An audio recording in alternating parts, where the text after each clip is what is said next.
नमस्कार, मैं अशोक कुमार बैरवा। प्यारे विद्यार्थियों, आज हम इकोनॉमिक बॉटनी या आर्थिक वनस्पति विज्ञान शुरू कर रहे हैं और इसमें सबसे पहले हम बात करते हैं रबर की। आइए तो आज के इस वीडियो में हम रबर का अध्ययन करते हैं। सबसे पहले पॉइंट आता है रबर सामान्य परिचय, रबर जनरल इंट्रोडक्शन।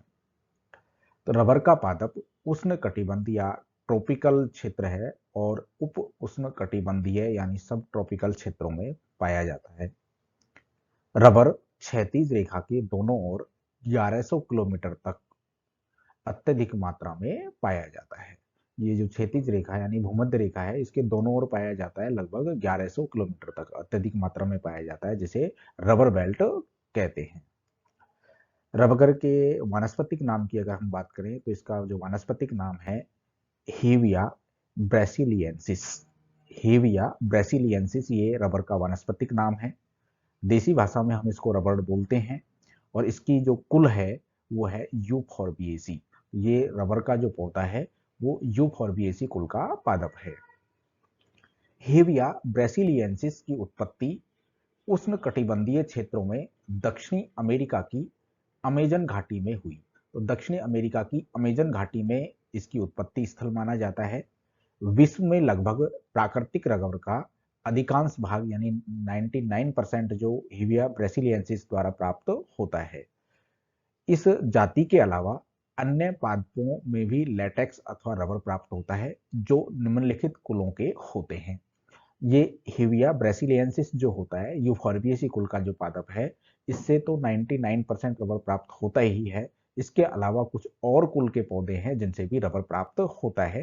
तो उनमें हैं आपके एस्ट्रेसी, सपोटेसी, मोरेसी और एस्क्लेपिडिएसी। तो इन कुल के पौधे हैं, उनसे भी हमको लेटेक्स या रबर है वो प्राप्त होता है।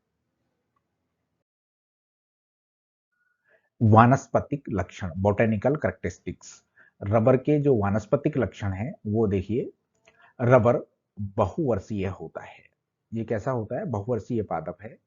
वृक्ष ऊर्ध्व लंबा, 18 से 20 मीटर ऊंचा और 3 मीटर तक चौड़ा, मजबूत, शाखित व तीव्र वृद्धि करने वाला होता है। गहरे रंग की चिकनी पत्तियां इसकी चिकनी भूरी व हल्के रंग की छाल युक्त स्तंभ पर पाई जाती हैं। सैव्रंत, संयुक्त व त्रिपर्णक पाई जाती हैं। एक लिंगी छोटे हरे पुष्प यौगिक असीमाक्ष पुष्पक्रम में व्यवस्थित रहते हैं। यह खुशबूदार होते हैं। इनमें जो फल होता है वो त्रिकोष्ठीय कैप्सूल होता है। फल कैसे होता है? त्रिकोष्ठीय कैप्सूल होता है, जिसके प्रत्येक कोष्ठ में एक बीज व्यवस्थित रहता है। बीज विस्फोटी विधि के द्वारा कैप्सूल फलों से अलग होकर वितरित होते हैं। लेटेक्स युक्त रबर तने की कैम्बियम परत से रिश्ता है, जिसे निकाल लिया जाता है। तो जहां पर जो रबर जो प्राप्त किया जाता है वो तने की कैम्बियम परत है, उससे निकाला जाता है, उससे लेटेक्स निकलता है, जिसे रबर है वो बनाया जाता है। तीसरा पॉइंट आता है रबर की खेती, कल्टीवेशन की अगर हम बात करें तो रबर की खेती उष्ण कटिबंधीय क्षेत्रों की गर्म व नम जलवायु के उपयुक्त होती है। ये रबर की खेती के लिए क्या है? उष्ण कटिबंधीय क्षेत्रों की जो गर्म और नम जलवायु है वो सर्वाधिक उपयुक्त है। अगर उपयुक्त जलवायु की बात करें तो देखिए, इसमें ये उष्ण कटिबंधीय क्षेत्रों की फसल है। औसत वर्षा जो है इसके लिए 170 से 250 सेमी वार्षिक वर्षा चाहिए इनको। तापक्रम है वो 25 से 35 डिग्री सेल्सियस तक उपयुक्त रहता है इनके लिए। आर्द्रता नम, मिट्टी दोमट मृदा उपयुक्त रहती है और जल निकास, मृदा से जल निकास अनिवार्य है, मतलब मृदा में जल भरा हुआ नहीं रहना चाहिए। भारत में रबर निम्न दो स्थानों से उत्पादित होता है, जिसमें एक तो आता है कोटायम। कोटायम है ये तमिलनाडु में है और दूसरा है क्यूलोन जो कर्नाटक के अंदर है। तो यहाँ हमें जो रबर मिलता है कोटायम और क्यूलोन के द्वारा प्राप्त होता है या कोटायम और क्यूलोन से प्राप्त होता है। तो वृक्षों को उगाने के लिए बीजों द्वारा प्रवर्धन होता है। इसके जो प्रवर्धन होता है वो बीजों के द्वारा होता है। बीजों का अल्पकालिक जीवन काल होने से इन्हें पकने के तुरंत बाद ही बोना अत्यंत आवश्यक होता है। इन पादपों से लगभग 6 साल बाद में रबर निष्कासन किया जा सकता है। मतलब बीज लगाए जाते हैं और बीज लगाने के बाद में उससे 6 साल बाद में रबर है वो निष्कासन उनसे शुरू होता है। रबर पादप 10 वर्ष पश्चात पूरी क्षमता से रबर निष्कासित करने लगते हैं और लगभग 25 वर्ष तक पैदावार देते रहते हैं। ये कैसा है, बहुवर्षीय पौधा है और मतलब 6 साल के बाद में रबर निष्कासन की प्रक्रिया शुरू होती है और कब तक रबर देता है, 25 वर्ष तक रबर है वो पौधा देता रहता है।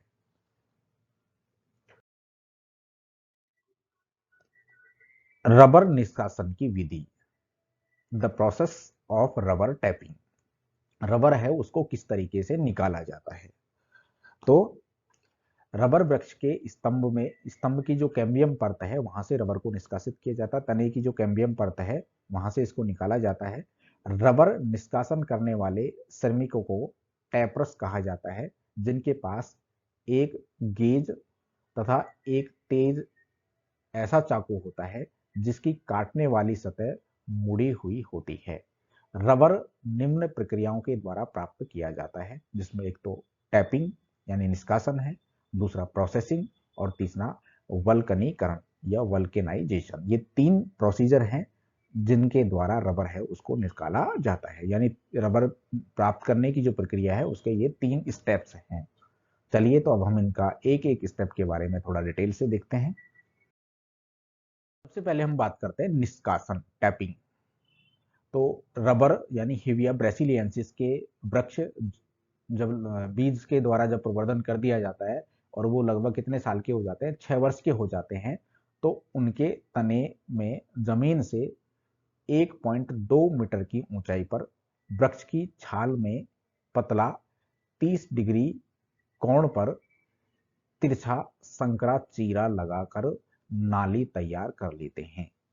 रबर वृक्ष की पतली छाल के नीचे उपस्थित लेटेक्स वाहिकाओं में उपस्थित रहता है। जो लेटेक्स है वो छाल के नीचे जो वेसल्स पाई जाती हैं उनके रूप में उपस्थित रहता है। यह वाहिकाएं सर्पिल क्रम में उपस्थित होती हैं, अतः चीरा 30 डिग्री के कोण जो है उस पर तिरछा लगाया जाता है।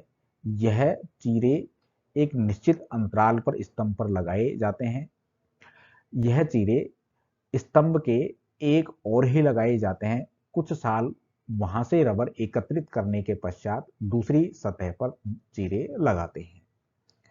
लेटेक्स वाहिकाएं जो हैं उनमें लेटेक्स का भाव प्रातः काल में अत्यधिक तीव्र और स्फीत दाब से होने के कारण रबर का निष्कासन सुबह सुबह ही शुरू किया जाता है।